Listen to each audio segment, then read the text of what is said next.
Você preferiria lidar com um vampiro ou com um lobisomem?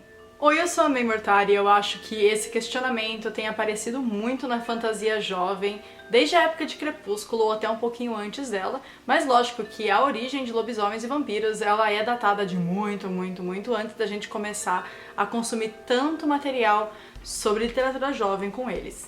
Os vampiros, por exemplo, tiveram várias origens e a mais famosa delas, que muita gente conhece, é a história do Vlad, que foi um príncipe romeno conhecido como o Empalador, por conta da forma como ele matava e deixava os corpos dos seus inimigos expostos. Mas a origem do mito dos vampiros que mais me deixa interessada é a dos caixões. Antigamente, quando alguma família estava passando por muita desgraça, eles acreditavam que pudesse ser um dos parentes mortos, a alma de um dos parentes mortos que tivesse presa no corpo. Então eles desenterravam corpos de pessoas ligadas à família, e se tivesse qualquer tipo de coisa que eles não conseguissem explicar, por exemplo, a decomposição mais demorada, ou qualquer coisa ali que não parecesse normal para aqueles aldeões, eles queimavam o corpo, acusando essa pessoa de ser um vampiro, de estar sugando aquela família. Eles queimavam o corpo e diziam que assim eles estavam quebrando a maldição desse vampiro. Eu acho que essa é uma das lendas que me deixam mais interessadas, porque ela é muito mórbida e ele trata os vampiros como algo bem sobrenatural, bem mais do que o Vlad, por exemplo. Eu comecei a gostar dessas coisas envolvendo vampiros quando eu era adolescente, e eu acho que um dos primeiros conteúdos envolvendo vampiros que eu gostei foi o filme do Entrevista com o Vampiro, adaptação do livro da Anne Rice. E eu lembro que quando saiu o Crepúsculo eu fiquei super animada porque ia ter mais histórias sobre vampiros, mas quando eu era adolescente eu acabei não gostando tanto de Crepúsculo porque eu achava tudo muito bonitinho, muito romântico, muito fofinho. E eu achava que eu era muito dark pra gostar dessas coisas, né? Dark demais, a pessoa que gostava do relacionamento do Louis e do Lestat em Entrevista com o Vampiro, que é a coisa mais dramalhão do mundo. Hoje em dia eu gosto de Crepúsculo, apesar de eu só ter lido um dos livros, eu vi todos os filmes e eu acho que é uma história super legal pra quem tá começando a se envolver com a lenda de vampiros ou pra quem gosta de vampiros e quer ter um conteúdo com uma visão um pouco diferente dos vampiros em si. A minha opinião sobre Crepúsculo mudou bastante porque eu acho uma bobeira esse negócio de porque vampiro não brilha, então você não pode ter um vampiro que brilha, você não pode ter um vampiro apaixonado por uma humana, porque vampiros são criaturas do mal. Bom, isso é uma das interpretações de vampiros. Se a gente for comparar todas as obras envolvendo vampiros que foram lançadas ao longo de todos os anos, a gente vai ver que existem várias versões de vampiro. Então a gente não pode achar que a gente é dono da versão de vampiro certa e que a gente pode definir o que é ou não um vampiro digno, porque cada pessoa vai ter a sua interpretação, e tanto é que Crepúsculo fez muito sucesso, e não é porque a maioria do público na época era adolescente que ele é uma obra menos relevante para os vampiros em si. Agora, lobisomem foi uma coisa que eu demorei bastante pra me interessar, e eu não sei se tem algum motivo pra isso, porque é uma criatura sobrenatural que pode permear ali entre a fantasia e o terror, que são os meus gêneros favoritos de leitura. Então eu não sei dizer por que eu não gostava tanto de lobisomem no começo.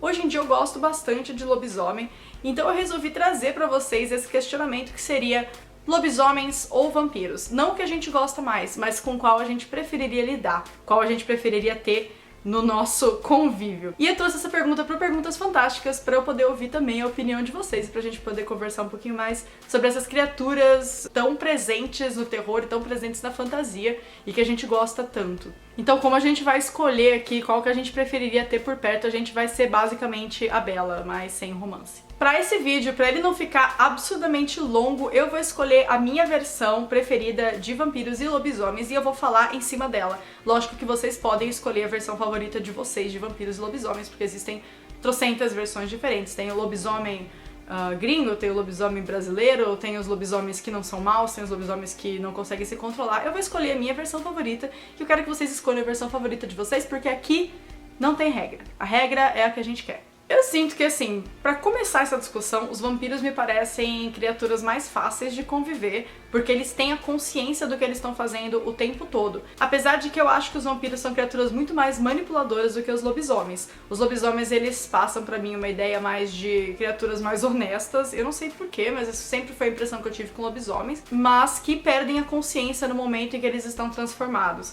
Então, a grande questão aqui pra mim é: a gente preferiria lidar com uma criatura que é consciente, mas que é manipuladora, ou com uma criatura que seria mais honesta, mas que perde a consciência várias vezes. Eu acho que deve ser muito complicado a gente tentar conviver com uma criatura que vai perder a consciência a qualquer momento, e aí a gente não vai conseguir conversar com ela, não vai lembrar quem ela não vai lembrar quem você é, e ela vai te matar e, sei lá, espalhar seu cérebro no chão e coisas desse tipo. Mas também, quando a gente compara isso com vampiros, o que garante que o vampiro não quer matar a gente o tempo todo e só tá manipulando ou mentindo pra gente pra convencer a gente de que não?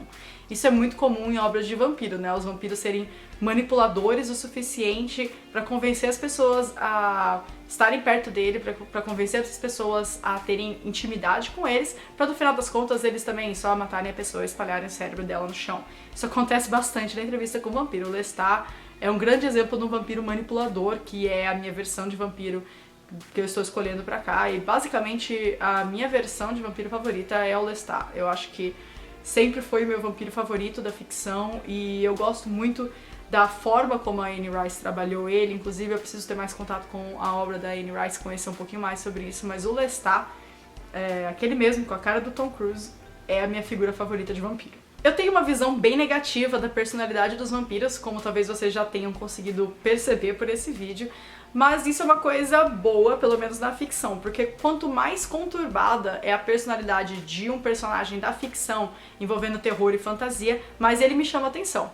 Lógico que trazer isso pro nosso convívio pessoal muda completamente as coisas. Eu acho que tem muita gente por aí que é basicamente um vampiro humano, sabe? É esse tipo de pessoa que não suga o nosso sangue, mas suga completamente a nossa energia, e é muito difícil lidar com essas pessoas. Então eu imagino que o vampiro seja uma forma metafórica disso, uma forma muito mais grave de uma pessoa manipuladora. Se eu já não consigo lidar com pessoa manipuladora que não quer devorar o meu sangue e me transformar em corpo, eu acho que vai ficar muito mais complicado aceitar lidar com o convívio de uma criatura que vai tomar meu sangue e vai me matar, basicamente. Já os lobisomens, eu acho que eles podem ser pessoas mais legais. E o lance de se transformar e não conseguir conter a própria sanidade, conter a própria consciência, é muito mais uma maldição pra eles do que é pras outras pessoas. Por mais que, claro, se você é uma pessoa convivendo com um lobisomem, você tem bastante coisa pra se preocupar. E eu lembrei agora de 2 exemplos de lobisomem que me fazem ter essa visão a respeito dessa criatura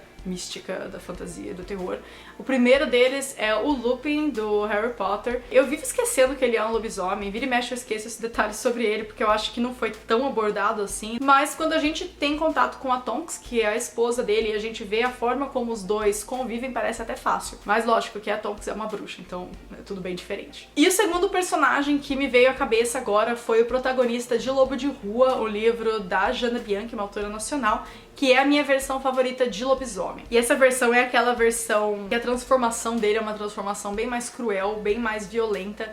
É um lobisomem bem menos romantizado e muito mais transformado em monstro, e a maldição dele é muito mais palpável, porque a gente vê que aquele lobisomem, ele pode ser uma pessoa boa, mas no momento em que ele se transforma, ele não consegue se conter. E os lobisomens do universo da Jana Bianchi, do Lobo de Rua, eles precisam se trancar pra que eles não saiam por aí matando gente, e eu acho que essa é a minha versão preferida de lobisomem, porque não tem nada mais apavorante do que imaginar que a gente poderia virar um monstro e não ter nenhum contato com o nosso eu, ser capaz de fazer mal pras pessoas que a gente ama. Eu acho que isso é um pavor interno muito forte, por isso que eu digo que a maldição do lobisomem, ela é muito mais uma maldição pra ele do que a maldição dos vampiros. E assim eu acho que eu chego na minha resposta pra pergunta fantástica de hoje, que é se eu preferiria conviver com um vampiro ou com um lobisomem. Eu acho que depende muito do grau de intimidade e de confiança que eu tivesse com essa criatura. Se fosse uma pessoa em que eu confio cegamente e que eu tenho certeza que não me faria mal e que não tá mentindo pra mim, nem me manipulando, nem nada do tipo, por mais difícil que seja a gente ter essa certeza, eu preferiria conviver com um vampiro, porque eu acho que seria muito mais fácil de lidar. A partir do momento que você confia que ele não vai te fazer mal, não tem nada que possa dar errado, eu acho. Agora, o difícil seria chegar nesse nível de confiança, né? Eu não ia querer conhecer um vampiro por aí e criar confiança com ele. Aí, nesse caso, se fosse começar do zero, eu preferiria lidar com um lobisomem. No fim das contas, eu falei muito e não falei nada. Eu não consegui chegar a uma decisão qual dos dois eu preferia lidar, porque eu acho que tem muito a ver com a condição. E eu mantenho essa minha resposta. Se fosse uma pessoa que eu já conheço, já tenho muita confiança, tenho certeza absoluta que a pessoa não é manipuladora, eu escolheria um vampiro. Agora, se fosse pra começar uma amizade, uma relação nova com uma pessoa, eu preferiria lidar com um lobisomem. Mas agora eu quero saber a resposta de vocês. Vampiro ou lobisomem? lobisomem. Hoje não tem mini resenha depois da pergunta fantástica, porque essa pergunta em si não foi inspirada por nenhuma obra específica, e sim por um apanhadão de todas as obras envolvendo vampiros e lobisomens que eu já consumi ao longo da minha vida como leitora e como espectadora de filmes e séries e tudo mais. E eu gostaria muito de saber, além da resposta de vocês à pergunta de hoje, qual é o seu conteúdo favorito envolvendo vampiros ou lobisomens. Não se esqueçam de se inscrever no canal caso vocês ainda não sejam inscritos e de ativar o sininho para vocês continuarem recebendo notificações quando eu tiver vídeo novo aqui no canal. E eu vejo vocês no próximo vídeo. Me acompanhe nas redes sociais também, é @meimortari no Twitter e no Instagram. E é isso, beijinhos e até a próxima. Tchau, tchau.